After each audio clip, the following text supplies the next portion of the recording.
প্রতিটা বান্দাকে ইমানদার বলে দেন, হে ইমানদার, তোমরা প্রত্যেকেই নিজ নিজ পরিবারের সদস্যদেরকে নামাজের আদেশ করো। তাহলে এই যে জিম্মাদারি, আপনার দায়িত্ব কি আল্লাহ বলছে, ওয়াসতাবির আলাইহা, এবং তুমি নিজেও নামাজের উপরে মজবুত থাকো। তো বাত্তারকারী আল্লাহ বলে, লা নাসআলুকা রিজকা, তোমাদেরকে রিজিক দেওয়ার জন্য আমি তোমাদের কারো সাহায্য আমার লাগবে না। নাহনু নারযুকুকা, আমি একাই সকলকে রিজিক দেব।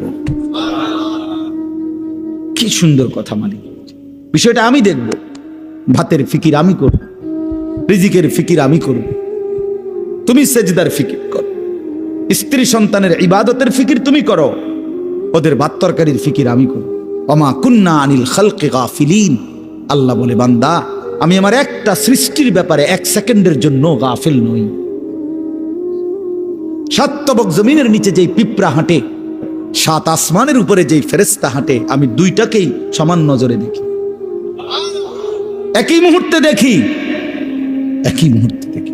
হিমালয়ের চূড়ায় আমি যখন আমার সৃষ্টি মাখলুকের রিজিক পৌঁছাই, আটলান্টিক মহাসাগরের গভীরেও তখনই রিজিক পৌঁছাই।